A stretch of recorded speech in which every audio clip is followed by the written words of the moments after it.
Gimana rasanya kalau kamu terpaksa angkat senjata di medan perang? Bukan demi negara, tapi karena musuh yang harus kamu tembak adalah adik kandungmu sendiri? Demi balas dendam dan menjemput ibunya, Dima nekat membawa peluncur roket dan bergabung dengan peleton tempur pro-Rusia hingga dijuluki Malis, si anak kecil. Tapi, apa yang terjadi saat mereka saling berhadapan di balik kekacauan perang? Siapa yang akan bertahan? Dan siapa yang harus mati? Yuk, kita bedah alur cerita film perang paling emosional dan menegangkan, dan mari kita mulai. Enjoy watching.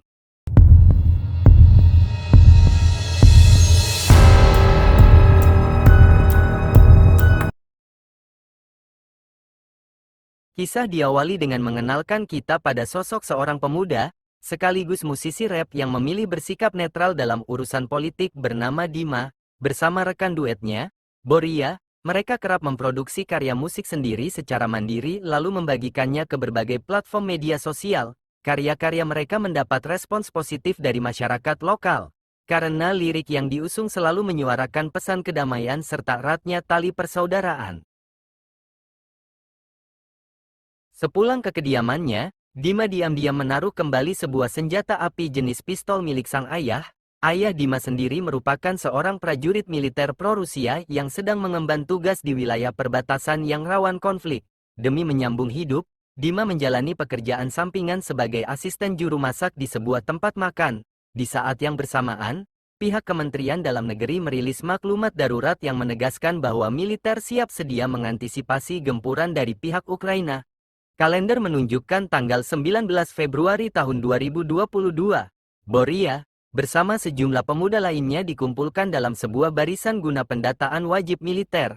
Kendati demikian, Boria memilih bergeming, ia justru memanfaatkan celah tersebut untuk meloloskan diri dari lokasi.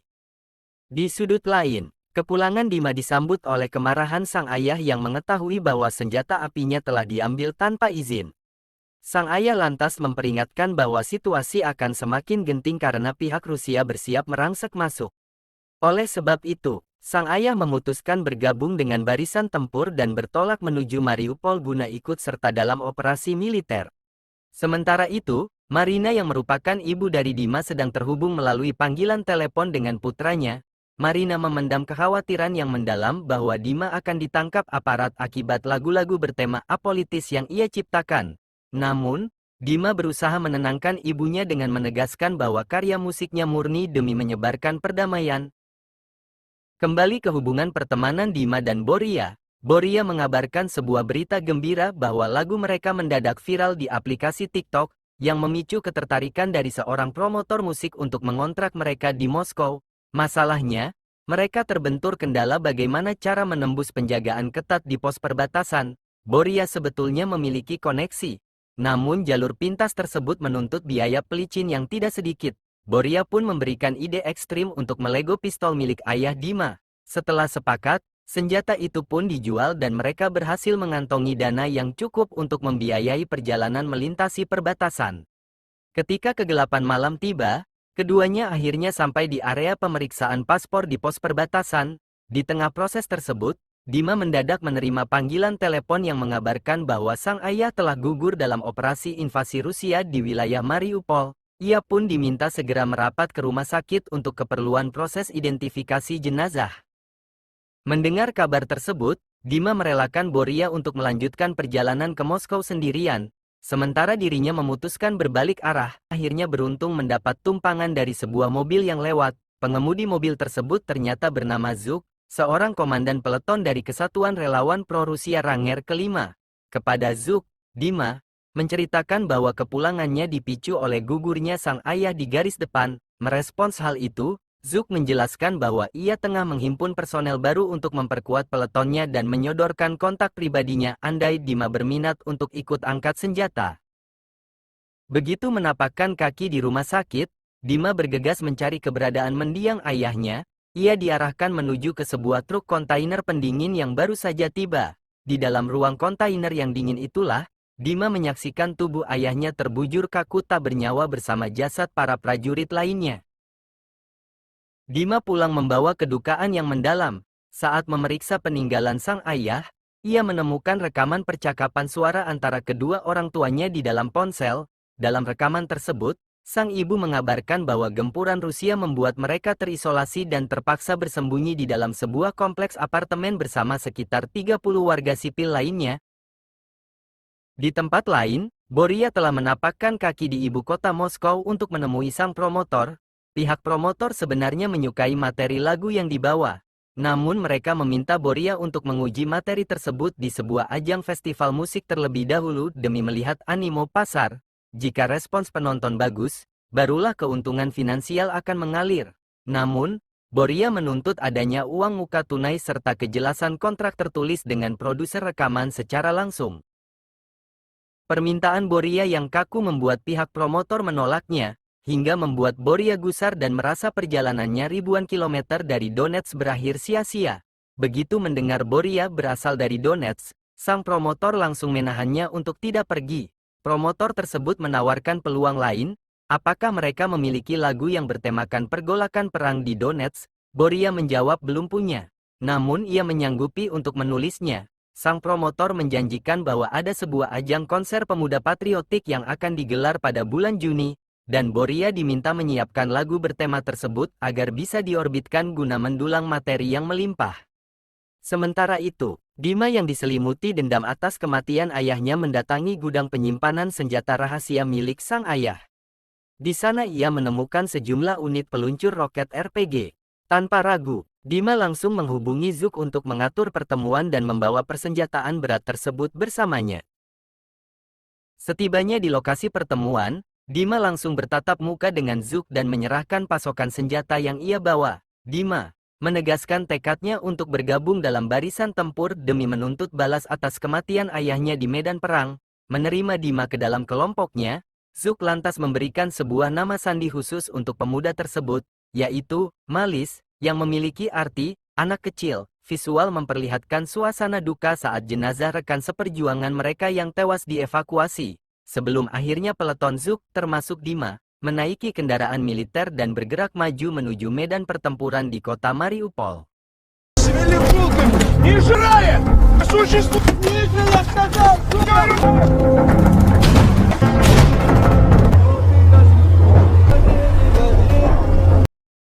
Zuk merasa bangga dan puas setelah menyaksikan Dima alias Malis berhasil melumpuhkan pergerakan musuh di medan laga. Sesaat setelah keluar dari area pertempuran, tak lama kemudian, ia berpapasan dengan 3 prajurit yang tampak kebingungan saat mencoba mengoperasikan sebuah drone pengintai. Mengandalkan kemahirannya yang terasah dari hobi bermain video game, Dima mengambil alih kendali dan menerbangkan perangkat tersebut dengan mulus. Lewat drone itu, mereka berhasil memetakan posisi pertahanan musuh secara presisi dan mengirimkan koordinatnya kepada tim artileri untuk segera dihujani bom. Давай, давай, давай!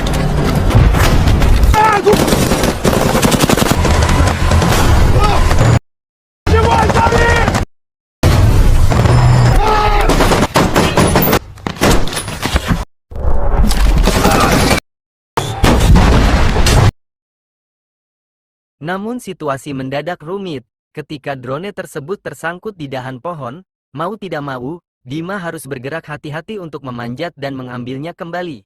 Naas, saat berada di atas pohon, ia justru disergap oleh adiknya sendiri, Gleb, yang sedang berjaga di area tersebut bersama Zeus. Saat berusaha mencari tempat perlindungan dari serangan adiknya, Dima tak sengaja berpapasan dengan Johnny, seorang sukarelawan perdamaian internasional asal Amerika Serikat. Johnny rupanya ikut bersembunyi di sana karena nyawanya turut diincar oleh Gleb. Terpancing emosi yang campur aduk, Dima akhirnya melepaskan tembakan balasan ke arah posisi Gleb.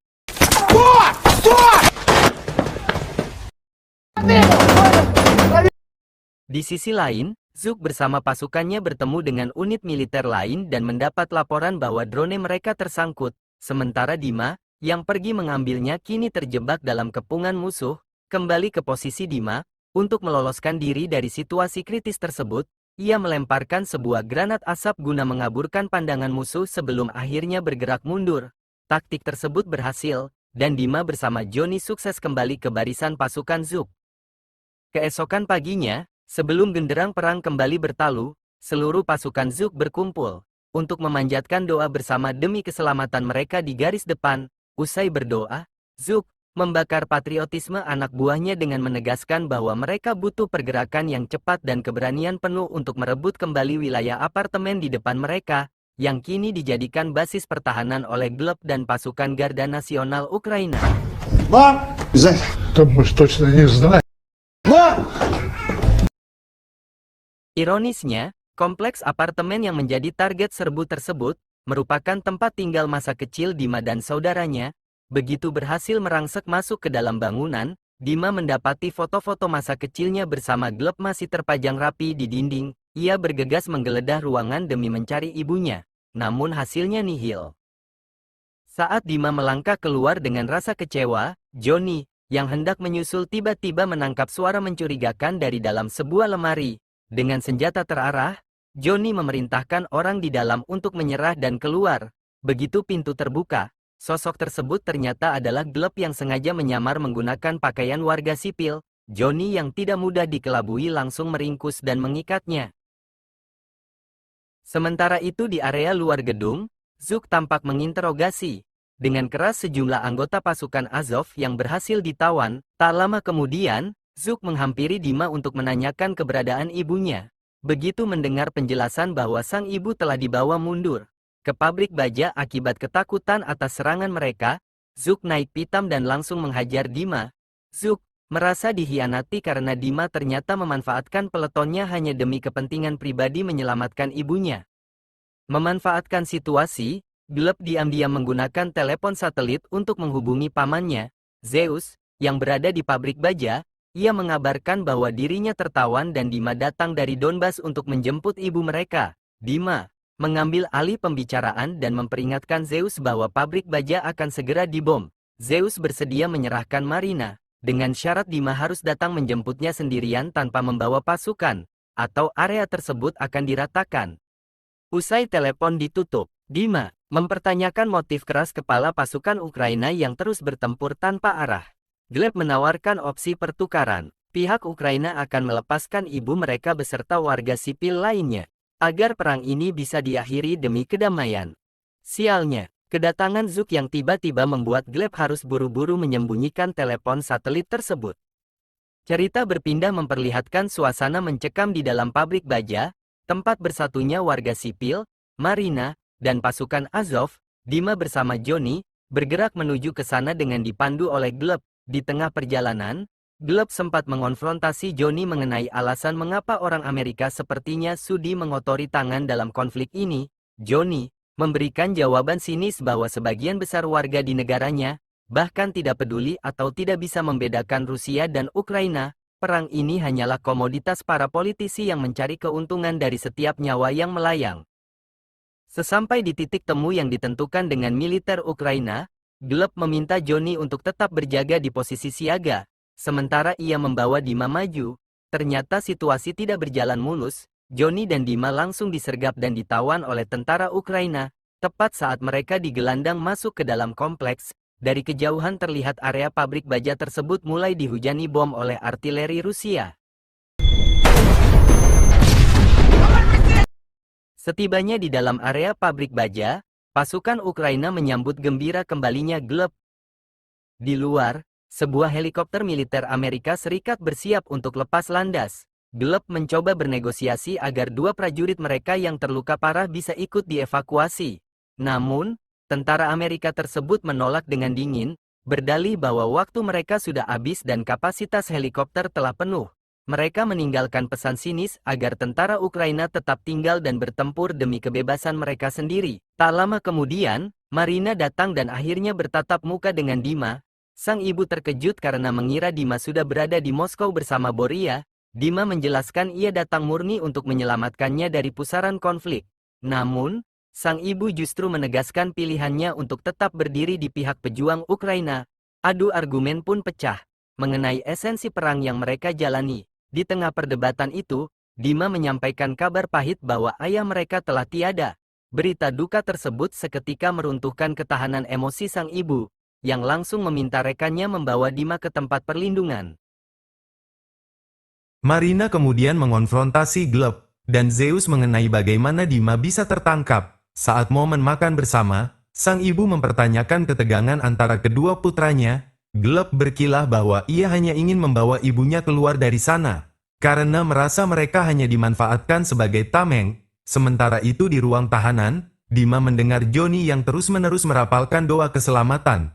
Saat ditanya apakah ia merasa takut, Johnny menjawab dengan filosofis bahwa ia hanya menjalankan garis hidupnya untuk merasakan arti menjadi orang Rusia yang sesungguhnya melalui aksi nyata di medan laga. Di sisi lain, Marina mencoba mencari ketegasan dari Zeus. Ia mempertanyakan apakah keberadaan warga sipil di pabrik tersebut benar-benar dilindungi, atau sengaja dijadikan sandera agar pihak Rusia tidak membombardir tempat itu. Ia juga bertanya apakah mereka diizinkan pergi jika ingin mengungsi. Zeus dengan tersirat mengisyaratkan bahwa mereka tidak boleh pergi, karena jika mereka menyerah dan Mariupol jatuh, maka pertahanan ibu kota Kyiv terancam runtuh.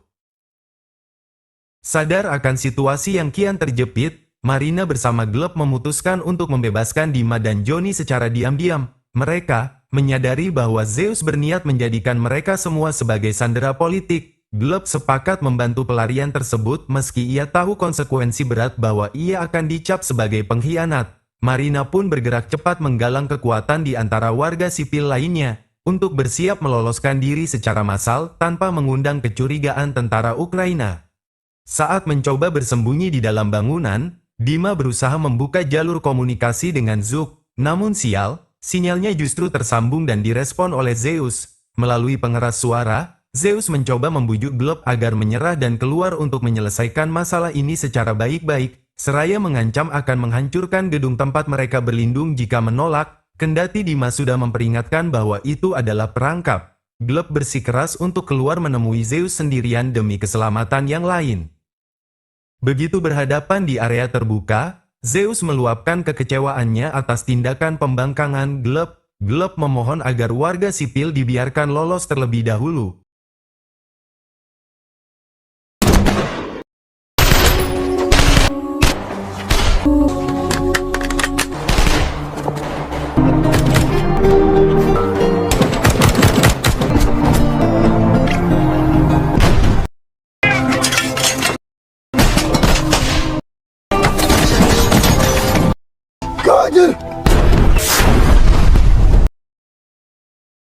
Alur waktu kemudian melompat ke sebuah gedung pertunjukan di Moskow. Boria bersiap naik ke atas panggung dalam acara konser pemuda patriotik. Namun, kejutan besar terjadi ketika Dima tiba-tiba muncul secara fisik di hadapan Boria, masih hidup, dan selamat dari neraka peperangan. Dima langsung disambut pelukan haru oleh Boria yang tak mempercayai penglihatannya. Dima kemudian melangkah maju, mengambil sebuah gitar, dan berjalan menuju sorot lampu panggung. Sang promotor hanya bisa tertegun menyadari bahwa narasi kematian yang ia dengar salah besar. Film pun ditutup dengan momen emosional saat Dima mulai memetik gitarnya dan bernyanyi bersama sahabatnya di hadapan penonton. Pada akhirnya, lagu perdamaian yang dulu dinyanyikan Dima dan Boria di media sosial harus dibayar mahal dengan darah, air mata, dan hancurnya sebuah keluarga. Perang mungkin memisahkan mereka ke dalam dua kubu yang saling bunuh.